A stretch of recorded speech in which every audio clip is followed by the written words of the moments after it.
मित्रांनो, आजची जी मुलाखत आहे ती कोणत्या नॉर्मल पॉडकास्टसारखी नाही आहे आणि ही मुलाखत त्यांच्यासाठी खास आहे ज्यांना खरंच स्वतःचं फूडचं किंवा कसलाही व्यवसाय सुरू करायचे, तेही कमी पैशातून आणि त्याला मोठंही करायचे, पण कसं करू हे माहीत नाही.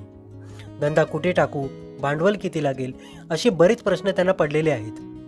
तुमच्या अशा सगळ्या प्रश्नांची उत्तरे आज तुम्हाला या व्हिडिओतून मिळणार आहेत. आणि हे तुम्हाला कोणी साधा व्यक्ती नाही, तर असा व्यक्ती सांगणार आहे जो आपल्यासारखाच सामान्य घरातून आला आहे आणि स्वतःचा सक्सेसफुल बिझनेस उभा केला, ज्यांच्या हातची भेळ राजकारण्यांपासून ते सगळ्या मराठी सेलिब्रिटींनी खाल्ली आहे आणि त्यांना आपण सगळेच मुंबईचा मराठी भेळवाला म्हणून ओळखतो. तर मित्रांनो, तुम्हाला पडलेले सगळे प्रश्न आज मी त्यांना विचारणार आहे, त्यामुळे व्हिडिओ शेवटपर्यंत नक्की बघा. चला तर व्हिडिओला सुरू करूया. सरळ आता आपण मुद्द्यावर येऊया आणि व्यवसाया रिलेटेड जे काही प्रश्न आपल्याला पडतात सहसा, तर त्यांचे आपण उत्तरे त्यांच्याकडून जाणून घेऊया. तर भाऊ, मला त्यासाठी ना माझा तुम्हाला पहिला प्रश्न आहे की तुम्ही भेळच हा व्यवसाय का निवडला? कारण की बरेच ऑप्शन, वडापाव असतात, बरेच असे नॉर्मल खाण्यामध्ये ऑप्शन असतात, पोहे, नाश्ता, उपम्यापासून, पण तुम्हाला भेळच का निवडायची? मुळात काय आहे की ज्यावेळेस मी पहिल्यांदा मुंबईमध्ये आलो तर एका प्रायव्हेट जी सहकारी संस्था आहे, म्हणजे बँक आहे, त्याच्यामध्ये मी जॉबला होते आणि माझा जन्मच हा भेळच्या गावचा आहे. तर खेड, आंबेगाव, जुन्नर, त्याच्यानंतरला नाशिक जो पट्टा आहे आपला, पुणा नाशिक, तर तिकडे सरसकटा पुणेरी आपली भेळ ही प्रसिद्ध आहे सगळीकडे. तर बालपण हे भेळीमध्ये गेलेलं आहे. आणि मग ज्यावेळेस मुंबईमध्ये आलो 10 वर्षापूर्वी, तर आपण विचार केला की राव, इथं खायची खूप मारामार असते बाहेर पडल्यात आणि माणूस छोटासा पोटाला आधार म्हणून काय बघतो, बाबा 5-10 रुपयामध्ये काय भेटेल, तर भेळ भेटते. आणि भेळ हा प्रत्येकाच्या हृदयाजवळचा एक चांगला ॲटम असा आहे, हेल्दी, छान आणि कोणत्याही पोटाला त्रास नाही असा हा भेळ हा प्रकार आहे. तर बाबा हे भैया मला दिसायचे आपले भेळचा व्यवसाय करताना आणि क्वालिफिकेशन चांगलं झालं, B.Com केलं आहे, मार्केटिंगमधून मी शिकलेलो आहे आणि त्यानंतरला बालपण हे भेळीमध्ये गेल्यामुळं इथली भेळ खाल्ल्यानंतरला ती टेस्ट भेटली, गावची टेस्ट भेटली. मग विचार केला की यार, मुंबईमध्ये आलो आहे तर आपल्याला तेवढा पगार नाही आहे, फायनान्शियली आपण तेवढे स्ट्रॉंग नाही आहे, छोटा मोठा काहीतरी व्यवसाय चालू करू. त्यामुळं मग मी काय केलं की बाबा आपण आपल्या काम करून हा व्यवसाय करू शकतो, की जेणेकरून इन्व्हेस्टमेंट कमी आहे आणि छान आहे. म्हणून मग मी काय केलं, गावाला गेलो, गावावरून काही मटेरियल आणलं आणि मुंबईमध्ये एका कोपऱ्यावरती व्यवसाय चालू करायचा प्रयत्न केला. आणि ते सानपाड्यामध्ये स्टेशन असेल, गोल्डन पॅलेस असेल, अशी वेगळी ठिकाणं आहे, तिथं मी छोटासा आपला टेबल लावून धंदा चालू केला. म्हणून भेळ विकायला सुरुवात केली आणि लोकांना तुमची चव आवडली, तिथून सुरुवात सागर भाऊ, माझा तुम्हाला दुसरा प्रश्न हा आहे की जेव्हा तुम्ही सुरुवात केली तेव्हा काय काय अडचणी आल्या तुम्हाला व्यवसाय सुरू करताना? म्हणजे आता अडचणी म्हणलं तर ह्या पावली असतात, प्रत्येकाला अडचणी, कोणता व्यवसाय असो किंवा काही असेल तरी. पण काय असतं ना, आपण कोणतंही काम एकदा हातात घेतलं ना तर त्याच्यामध्ये किती अडचणी किंवा काही एक जिद्द आणि चिकाटी असते माणसाची की बाबा काही झालं तरी मला हे सोडायचं नाही. म्हणून सुरुवातीलाच प्रश्न असा होता की बाबा धंदा कसा चालू करू, कस्टमर येतील का, लोकांना आवडेल का, तिथून सुरू करू. पण आपण नंतर पाण्यात गेल्यानंतरला मला खूप पाहिलं होतं ॲटोमॅटिक, तसं ते धंद्यात एकदा पडल्यानंतरला ॲटोमॅटिक माणूस हे होतं. पण त्याला पण आपण कस्टमरचा अभ्यास करणं गरजेचं असतं. त्याच्यानंतर इतरत्र सामाजिक एजन्सी वगैरे ह्या भरपूर अडचणी येत असतात. पण काय आहे, भरपूर अडचणी आल्या की बाबा कधी कधी DMCने गाडी पण उचलली होती, टेबल पण हटवले होते. अशा वेळी एखाद्याचं खच्चीकरण होतं की बाबा माझी वस्तू नेली, आता मी धंदा कसा करू, किंवा त्यांच्या भीतीने काही वेळा लोक धंदाच नाही लागले. कसं असतं, जरी DMCने उचलून नेलं किंवा त्यांचं काम ते करत असतात, त्यांची ड्युटी असते ती साहेब लोकांची करतात, ते पण सहकार्य करत असतात, असं नाही आहे. पण काय असतं, कधी कधी होतं थोडंसं, पण देवाने त्याला चोच दिली, त्याला चारा पण निर्माण केलेला आहे, ते प्रयत्न करायचं आपलं काम असतं. म्हणून आपण ते शोधत राहायचं, फक्त कंटिन्यू मार्ग शोधत राहायचं. आणि मग कधी कधी बाबा जरी तुम्हाला ही जागेवरती बिझनेस नाही झाला, दुसऱ्या जागेवर जाऊन तुम्ही केलं तरी ते होतं तयार तशा पद्धतीने. फक्त ते चिकटून राहणं आणि तेवढं त्या व्यवसायाशी रिलेटेड आपण प्रामाणिक राहणं गरजेचं असतं. नंतर ऑटोमॅटिक धंदा आपल्याला वरती आणतो असं आहे. प्रयत्न अनुभव सगळं शिकवत जातो. हां, अनुभव हा खूप मोठा गुरु असतो. अनुभव हा तुम्हाला सगळं काही व्यवस्थित सांगतो. आपला तिसरा प्रश्न हा असेल की तुमची भेल आहे ना ही सेलिब्रिटीपर्यंत पोहोचली. मराठीतल्या नामांकित सेलिब्रिटींनी तुमची भेल बरं. खाल्ली आहे. खूप साऱ्या पॉलिटिशियननी तुमची भेल खाल्ली आहे. म्हणजे ह्याच्याहून कळतं की तुम्हाला कुठेतरी ना तुमचं ना मार्केटिंगचं तुम्हाला नॉलेज आहे. तुमचा नेटवर्क खूप चांगला आहे. तुम्हाला कळतं की नेटवर्क कसा बिल्ड करायचा समाजामध्ये. एवढ्या मोठमोठ्या लोकांपर्यंत पोहोचणं सहज सोपं नाही आहे. खूप ओळख लागते, खूप साऱ्या गोष्टी लागतात त्याला. तर हे मार्केटिंगचं नॉलेज तुमच्याकडे कुठून आलं? काय आहे आपण जे क्वालिफिकेशन आहे माझं BCom मार्केटिंग स्पेशलायझेशन आहे माझं त्याच्यात. आणि सगळ्यात महत्त्वाचं काय एक व्यावसायिक असल्यामुळं व्यवसायाचं बाळकडू हे मला कॉलेजपासून लहानपणापासून भेटलं. त्यामुळं लोकांशी संपर्क आणि जे स्किलचं हे आहे हे चांगल्यापैकी ते build up social skill, communication skill. आणि पहिल्यापासून कॉलेज असेल त्याच्यानंतरला महाविद्यालय असेल त्यावेळेस मग या ज्या अदर ॲक्टिव्हिटीज असतात NCC NSS त्याच्यानंतर सांस्कृतिक मंडळ वगैरे. आणि काही दिवस मी फिल्म इंडस्ट्रीमध्ये काम करत होतो. आणि राजकीय पार्श्वभूमी अशी म्हणावं लागेल की बाबा फॅमिलीला काही राजकीय पार्श्वभूमी नाही. मी शेतकरी कुटुंबातला मुलगा आहे. पण आपला स्वभाव आपलं व्यक्तिमत्व पाहून राजकीय लोक मला अप्रोच होतात. त्याच्यानंतरला आपली एक ओळख असते, एक आपलं नेचर असतं, ते पाहून एक कॉन्टॅक्ट जमलं जातं. राजकारणाचं काही असं काही हे नाही आपल्याला, पण एक कॉन्टॅक्ट राहतं आणि एक ओळख असते. अशा ह्या याच्यामधून की बाबा आपली एक ओळख काय तर आपली सागरची ओळख ही तुमची भेळ. तर मग भेळ म्हटलं की मग मी आठवतो त्यांना आणि बाबा भेळ हा प्रत्येकाचा हृदयाजवळचा पार्ट आहे, फूड आहे ते. सर मी तुम्हाला एक छान भेळ देऊ शकतो, एक छान अशी. आणि फिल्म इंडस्ट्री म्हणतात तर फिल्म इंडस्ट्रीमध्ये ज्यावेळेस आपण मी काही दिवस काम करत होतो पुण्यामध्ये. तर भरत गणेश बिरर असतील, शंकर शंकराडे सर असतील, फूडमध्ये जेवढे दिग्गज आहेत जयंती जय असतील, वरुणी नंदास सर असतील, त्याच्यानंतरला क्रेझी फूड रंजिता असेल, सरिता किचन असेल, ही सगळी लोक सोशल मीडिया थ्रू एकवटलं गेलं. जसं आपलं कॉन्टॅक्ट हे सोशल मीडिया थ्रू झालेलं आहे. तर मग भेळ हा प्रकार कशा पद्धतीने आपण त्याला एक ग्रँड लेवलला नेले आणि हायजीन त्या पद्धतीचं मेंटेन केलं. आणि मराठी मुलगा काय करू शकतो तर हे करू शकतो. अजून एक महत्त्वाची म्हणजे इंटरेस्टिंग गोष्ट आम्हाला कळाली की तुम्ही जेव्हा म्हणजे सुरुवातीच्या काळामध्ये जेव्हा तुमच्याकडे पैसे नव्हते वगैरे नव्हते पण तुम्हाला व्यवसाय करायचा होता हे तुम्ही मनात ठाम धरलं. आता तुम्ही सांगितल्याप्रमाणे तुम्ही व्यवसाय करायला ते हे करायचं असं लावायचं असतं ना पुढे काळात वगैरे जेणेकरून आपण कुठेही चालता फिरता व्यवहार करू शकतो. तर असं करून तुम्ही ट्रेनमध्ये 2 महिने तुम्ही ना वेळ वगैरे विकायचं आणि ते करून तुम्ही 2 महिन्यात 1 लाखाची अशी रक्कम उभं केली. त्यामागे काय माइंडसेट होतं त्या काळी तुमचं? नाही काय झालं ही लॉकडाऊनच्या आधीची गोष्ट आहे. मला हॉटेल चालू करायचा थॉट होता माझा डोक्यामध्ये की आपण एक स्वतः हॉटेल चालू करूया छानपैकी. मिसळपाव भेळ वगैरे असं पद्धतीचं आणि हे सगळे मला बनवता येतात. तर मी काय केलं हॉटेल चालू करायचं. म्हणजे एका मित्राचा गाळा होता जुईनगरला होता या ठिकाणी आणि तो बोलला की बाबा बघ तुला करायचं असेल तर सगळं चालू करण्यासाठी भांडवल पाहिजे जे आपल्याकडे नव्हतं. तर भांडवल हे कर्ज काढून चालू करायचं तरी इकडं डोकं कर्ज होणार आणि आपण ते भेळच्या व्यवसाय एवढं डील करू शकत नाही. पुढं हॉटेल चालतंय नाही चालतंय काय केलं? आणि मग झालं काय सिंधुताई सपकाळ आहेत त्यांना भेटायला गेलो होतो पुण्यात माईंची भेट घेण्यासाठी आणि जाताना मी ट्रेननी गेलो. ट्रेननी गेल्यानंतरला लोणावळ्याच्या आसपास मला एक भेळवाला दिसला ट्रेनमध्ये.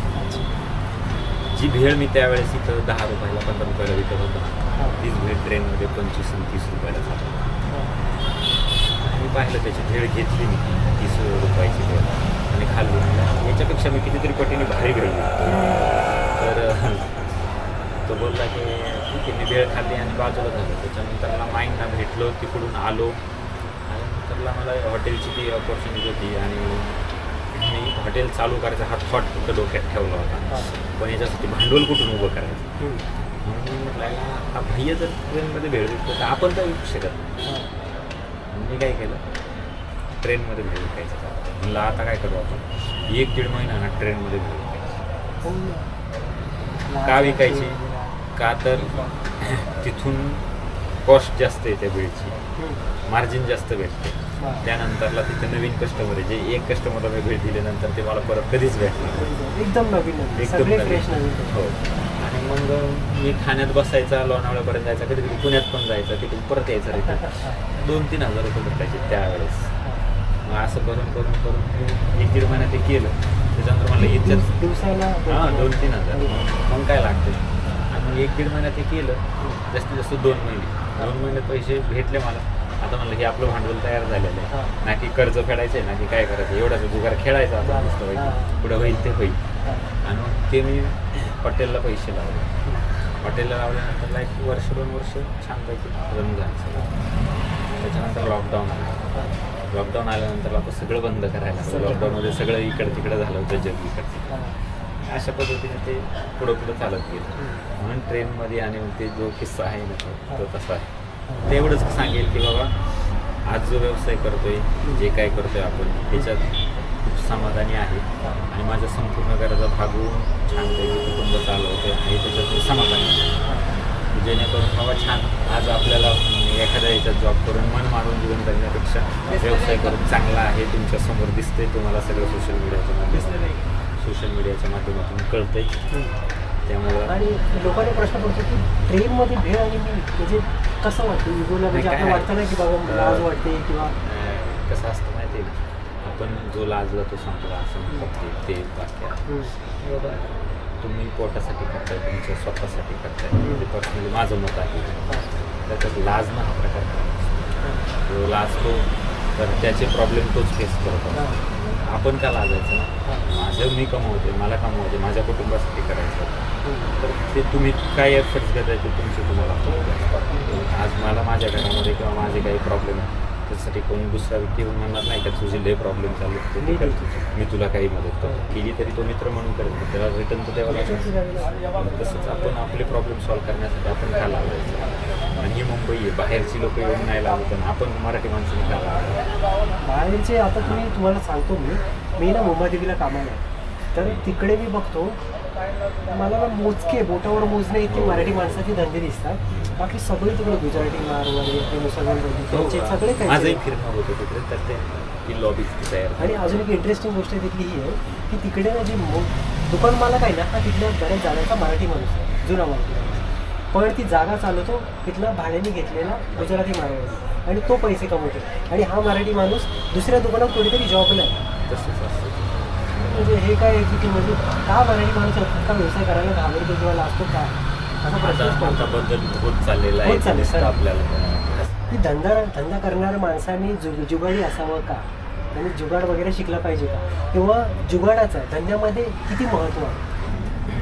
की धंदा आणि जुगाड या दोन गोष्टींचं खूप साम्य आहे असं मला तरी वाटतं. तर ते कसं की बाबा एखादं काम माझं छोट्या गोष्टीवरून आणून पाहिलं, तर ते जर मी विकत घेऊ शकत नाही ती गोष्ट, किंवा ते मी हे करू शकतो. आता थोडक्यात शेवचं मशीन आलं आहे आता एक छानपैकी, म्हणजे शेव बनवण्याचं याचं, तर ते मी लगेच परचेस करू शकत नाही. बरोबर, भांडवल नाही त्याच्यासाठी माझ्या तेवढं मनी पॉवर नाही. तर आपला एक मोठा स्वरॅब आहे, तर तो हे असतो. मग त्याचं एक जुगाड काय झालं की ते छोट्या स्वरूपात तुम्ही ते करू शकता. म्हणजे तिकडे मेहनत आहे थोडं, हाताने करावं लागतं. तसं माझ्याकडं हा चिवडा मिक्स करायला पोह्यांचा मिक्सर नाही आहे, किंवा मोठ्या लेवलचं ते हे नाही. मशिनरी. तर मग बाबा मी काय करायचं, ते आपलं मस्त ते स्टीलचं तयार करतात ते असं पत्र्याचं, त्याच्यानंतर त्याच्यावर आपण हे बनवतात. म्हणजे असे खूप आहेत जुगाड ते मी पाहिलेत. आपण म्हणजे यूट्यूब हा सगळ्यात मोठा गुरु, त्याच्यावरती आपण बघून ते करू शकतो असं काय. आता काही दिवसापूर्वी माझ्याकडे टेबल नव्हता, तर मी काय केलं होतं, एक प्लाऊड घेतला होता आणि त्या प्लाऊडला असे 2 अँगल जोडले होते आणि ते बरोबर मी ते असं हे करायचं. आणि नंतर ते अँगल मी काढून घ्यायचा, इकडून प्लाऊड हातात घ्यायचा, इकडं ते 2 अँगल पाठीवर टाकायचा आणि मस्तपैकी हे पिशवी घेऊन मी जायचं असं. आणि त्याच्यानंतरला एक भेळचा नवीन प्रकार आपण बघतो बघा, चालता फिरता भेळवाला. आता तो कसा तर एक पट्टा बांधला जातो, त्याला पुढे ते असं एक क्लाउड बांधलं जातं आणि त्याच्यावरती सगळे भेळचे आयटम ठेवायचे आणि मग आपण असं ते घेऊन चालायचं, असं तो भेळवाला. म्हणजे ही जुगाड केल्याशिवाय धंद्यात येणार तर तुम्ही मला इथं बघितलं तर त्याच्यानंतर मी तिकडं, पण माझं कस्टमर हे सारखं बदलत राहतं ना. एका जागी थांबलो तर मला एकाच जागी गिरायचं राहतं. मी जर जाऊन तिथे अवेलेबल होतो अप्रोच की बाबा तुम्हाला तुमच्या जवळ येऊन मी खायला देतो. म्हणजे याच्यासाठी जुगाड लागतं. आता पुढचा प्रश्न हा की जर एखाद्या नव्या व्यक्तीला या धंद्यामध्ये उतरायचं, ज्याला याच्यातलं काहीच माहीत नाही, पण त्याचं एवढं आहे की बाबा मला नोकरी नाही करायची, मला फूड या बिझनेस इंडस्ट्रीमध्ये उतरायचं आहे, मला माझा छोटा का होईना कमी बजेटमध्ये व्यवसाय करायचा आहे, तर तो त्याला काय त्याला काय सांगतो, काय केलं पाहिजे? व्यवसाय जरूर उतरावं मराठी मुलांनी, इतरत्रही लोकांनी उतरावं व्यवसाय. असं नाही फक्त मराठी मुलांनी उतरावं, पण मराठी मुलांचा रेशो कमी आहे म्हणून मराठी मुलांचं जास्त आपण नाव घेतो. तर काय आहे, व्यवसाय हा व्यवसाय असतो, त्याच्यानंतरला जॉब हा जॉब असतो. आपली पहिल्यांदा मानसिकता काय आहे, तुम्हाला आवड कशामध्ये आहे हे खूप इम्पॉर्टंट असतं. की बाबा जर मला इंजिनिअरिंगमध्ये आवडेल किंवा टेक्निकल गोष्टींमध्ये आवडेल तर मला व्यवसायात नाही ते बाळकडू भेटलं पाहिजे पहिल्यांदा.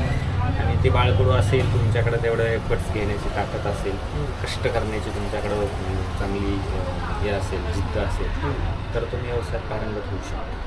जसं की आता आपण इंटरव्ह्यू घेता तुम्ही सगळेच क्वेश्चन त्याच पद्धतीने घेतले आहे. तर बाबा व्यवसायात जरूर उतरा, पण सगळ्यात महत्त्वाचं की त्या व्यवसायामधले बारीक सारीक गोष्टी आणि खाचखळगी काय आहेत याचा पहिला अनुभव हा खूप मोठा गुरु असतो. आता मी व्यवसायात कसा आलो, तर मी कॉलेजला असताना एका दुकानावरती मी पार्ट टाईम जॉब करायचा. मी साईड ट्रेडर्स इलेक्ट्रॉनिक्स नावाचं शोरूम. तर मी फक्त काम करायचं म्हणून आणि त्याच्यातून आपल्याला महिन्याला पगार भेटतो ह्या उद्देशाने गेलो मी, ना की धंद्याचं ट्रेनिंग घ्यायला गेलो. आणि मग ते करत असताना मला बिझनेस कळाला, व्यवहार कळाला, व्यवसाय कसा करायचा, त्याच्यानंतरला खरेदी विक्री काय असते हे कळलं. ज्यावेळेस आपल्याला खरेदी आणि विक्री कळते, ज्यावेळेस आपल्याला नफा तोटा या तत्वावर चालतो आणि याच्यात किती टक्के मार्जिन आहे, किती टक्के ह्या प्रॉडक्टची व्हॅल्यू काय आहे आणि त्याची व्हॅल्यू कशी वाढते, कशी कमी होते, मागणी कशी चालते, हे सगळं ज्यावेळेस आपण अभ्यासतो, ज्यावेळेस त्याचा अनुभव घेतो, त्यावेळेस आपण व्यवसायामध्ये पारंगत होतो. आणि मग मी ज्यावेळेस ते जॉब केला 4-5 वर्ष मी तिथं काम केलं, त्यावेळेस मी पूर्ण ट्रेन झालो, तिला अनुभव भेटला गेला. आणि त्यांना माहीत होतं की बाबा हा पोरगा कुठेही गेल्यानंतरला हा कोणाच्या हाताखाली काम नाही करायचं, हा स्वतःचं छोटं मोठं तरी छोटं किंवा मोठं कुठेही काहीतरी हा स्वतःचा धंदा करेल, पण स्वतःचा करेल आणि हा सक्सेस होणार. हळूहळू पावलं त्या पद्धतीने पडत गेली, जसं जसा रस्ता सापडत तसं आपण चालत राहिलो आणि आज ह्या परिस्थितीनुसार इथपर्यंत आलेलो.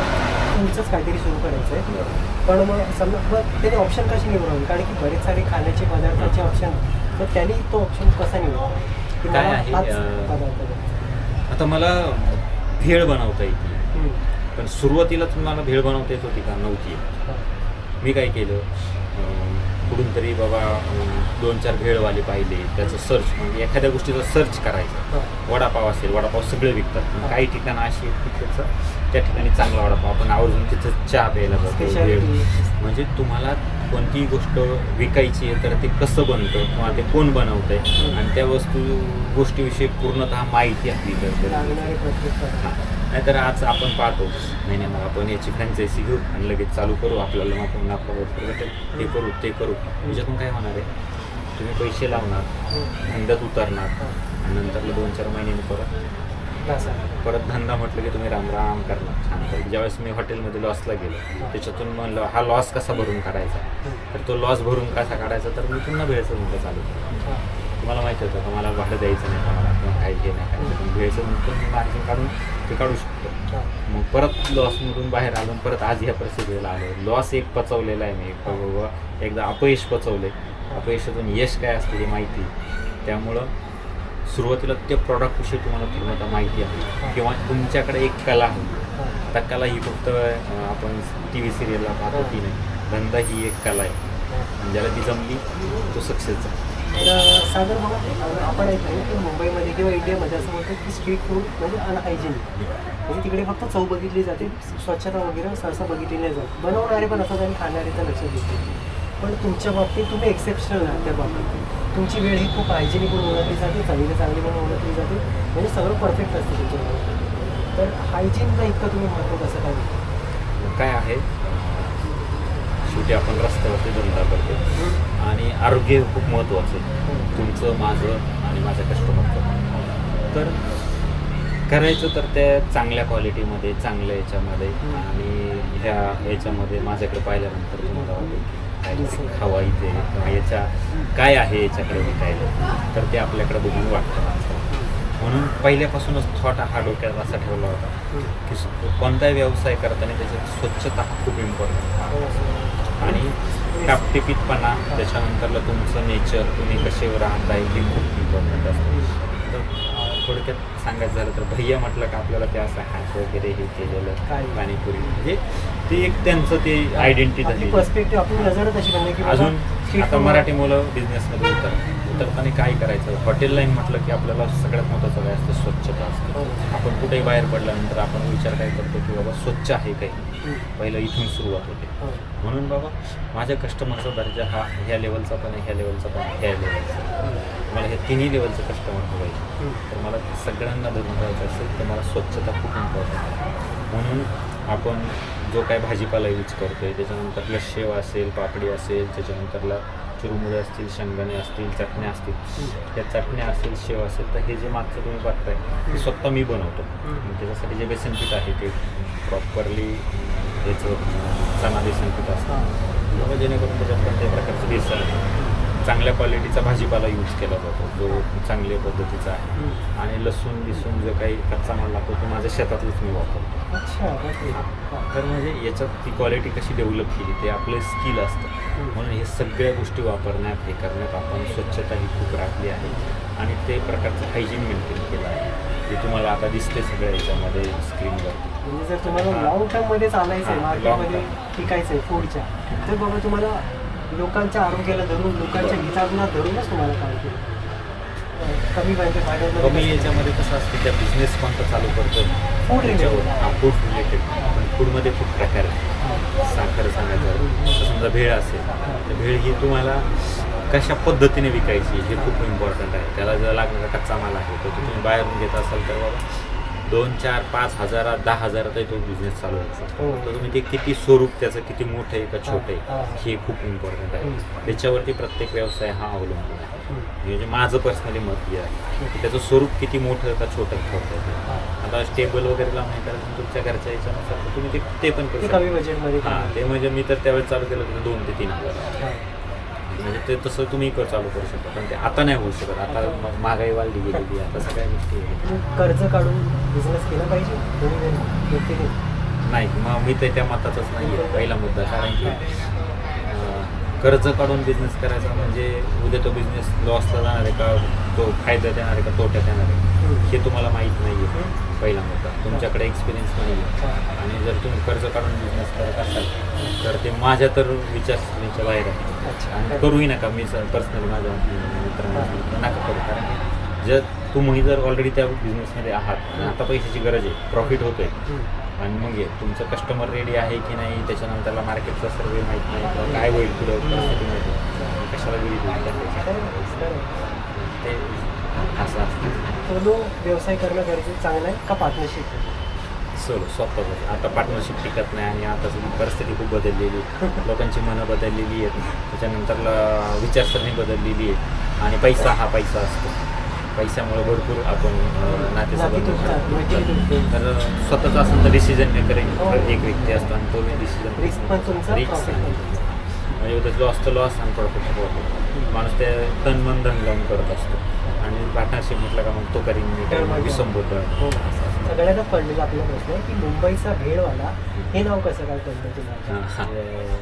सगळ्यात महत्त्वाचं की बाबा हा जो क्वेश्चन आहे हा मी ज्यावेळेस सुरुवातीला धंदा चालू केला तर ही मुंबई आहे. इथं प्रत्येकजण हो भैया अभी आता पण तुम्हाला दिसत असेल की भैया भेल कितने का आहे, भैया भेल कितने का आहे, भैया भेल कितने का आहे. ते भैया भैया ऐकून असं मी हे झालो होतं. मराठी माणसाविषयी तेव्हापासूनचा एक पहिल्यापासूनचा आपल्याला एक अभिमान आहे आपल्या भाषेविषयी, आपल्या देशाविषयी. तर बाबा मला मी मराठी मुलगा असून लोक मला दादा म्हणा, काका म्हणा, भाऊ म्हणा, तुम्ही भैया भैया काय लावले होते म्हणजे मग माझी ओळख कशी मी लोकांना सांगू शकतो मी मराठी आहे तर माझ्या व्यवसायाला काहीतरी नाव द्यायचं होतं मी काय केलं की इथंचं सगळे भैयच दिसतात आपल्याला भेळ विकायला मुंबईमध्ये त्यावेळेस 10-12 वर्षापूर्वी कोण विकत होते भैयच भेळ विकत होते म्हणून मग मी काय केलं की मुंबईचा मराठी भेळवाला असं नाव दिलं ते टॅगलाईन मी विचार करत होतो मराठी हां आणि भेळ भेळवाला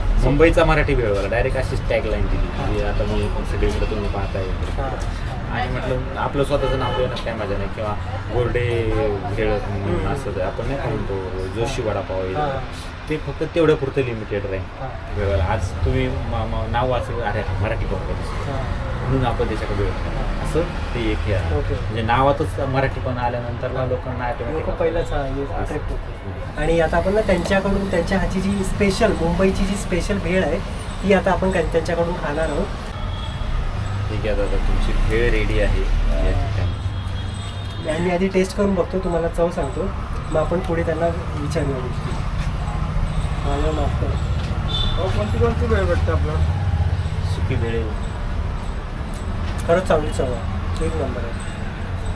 तर सागर भाऊ आता बऱ्यापैकी आपले जे काही महत्त्वाचे सगळे प्रश्न होते ना हे सगळे प्रश्न आता सागर भाऊला आता विचारून झालेले आहेत त्यामुळे आता समाप्त करूया. तुम्ही एवढा वेळ दिल्याबद्दल आम्हाला धन्यवाद.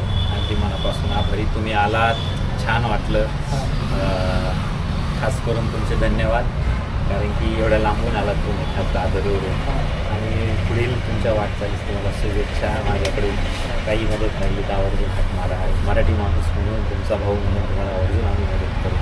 धन्यवाद. आणि मित्रांनो सर्वांना एक विनंती करतो दादांचा जो चॅनल आहे काय नाव चॅनलचं आपलं वाइल्डर विजय हां तर सर्वांनी आवर्जून नुसतं माझाच व्हिडिओ नका पाहू सगळे व्हिडिओ पहा चॅनल सबस्क्राईब करा लाईक करा कमेंट करा तुमचं मत व्यक्त करा आणि आपल्या भावाला सहकार्य करा की जेणेकरून तोही मोठा झालेला आपल्याला पाहायला आणि मिळेल. तुम्ही पण जे कोण व्हिडिओ बघतायत माझे मित्र त्या सगळ्यांनी सागर भाऊची भेळ खाण्याची की नक्की नक्की नक्की सांगपाड्याला नक्की या. इथे कोणालाही कुठेही जर तुम्ही आलात ना इथे आल्यावर फक्त विचारा की मुंबईचा फेमस भेळवाला भाऊ कुठे राहतो मराठी भेळवाला तुम्हाला आणून सोडवलं ते माणूस इकडे नक्कीच हां चालेल. धन्यवाद मित्रा आल्याबद्दल थँक्यू सो मच. सागर भाऊ तुमचं दुकानाचं ना ॲड्रेस सांगा मला आणि आपल्या दुकानाची वेळ काय असते कधी उघडते कधी बंद होते. तर मित्रांनो आपलं जे दुकान आहे ते पहिला ॲड्रेस सांगतो तुम्हाला. जर तुम्ही सानपाडा स्टेशनवरून आलात तर आहे ना सरळ स्टेशनच्या बाहेर पडायचं सानपाडा साईडला आल्यानंतर बदाई स्वीटपासून सरळ रस्ता येतो आपला पोलीस स्टेशन त्याच्यानंतरला वरती गार्डन आहे मिलेनियम टॉवर सेक्टर 7 ज्येष्ठ नागरिक विरंगुळा केंद्राच्या बाजूलाच आपलं शॉप आहे तिथे खाण्याचे स्टॉल आहेत त्याच्यामध्येच आपलं 2 नंबरचं शॉप आहे इथे मस्त अशी छान पाटी लावलेली आहे मुंबईचा मराठी भेळवाला म्हणून थोडंसं कॉर्नरला आहे इथे आवर्जून भेट द्या आणि शॉपचं जे टायमिंग आहे ते संध्याकाळी 4 ते 10 वाजेपर्यंत असतं कधी कधी जशी माझं तयारी होईल तसं मी दुपारच्या सत्रामध्ये पण चालू करतो पण शक्यतो लांबून येणारे जे माझे बांधव आहे जे माझे कस्टमर आहेत त्यांना एक विनंती असेल की बाबा तुम्ही मला पहिला एक कॉल करा माझा नंबर माझ्या पेजवरती असेल इतरत्र या कॅप्शनमध्ये दिलं जाईल तर मला आवर्जून कॉल करा आणि नंतर या कारण की कधी कधी मी इव्हेंटला असतो बाहेर जाणं होतं तर आवर्जून एक ही माझी इकडून विनंती आहे तुम्हाला थँक्यू. काय मित्रांनो कशी आहे वेल गोड आहे मस्त आहे गोड आवडली कधीपासून येता तुम्ही इथे मी पहिल्यांदाच पहिल्यांदाच तुम्ही आम्ही 1 महिन्यापासून एक महिन्यापासून येऊन गेलो हां अशी वेळ दुसरीकडे कुठे भेटते कुठेच नाही पूर्ण बरेच ठिकाणी खाल्ले बट अशी नाही अशी नाही ना तुम्हाला काय वाटतं फर्स्ट आहे फर्स्ट टाइम आवडली वेळ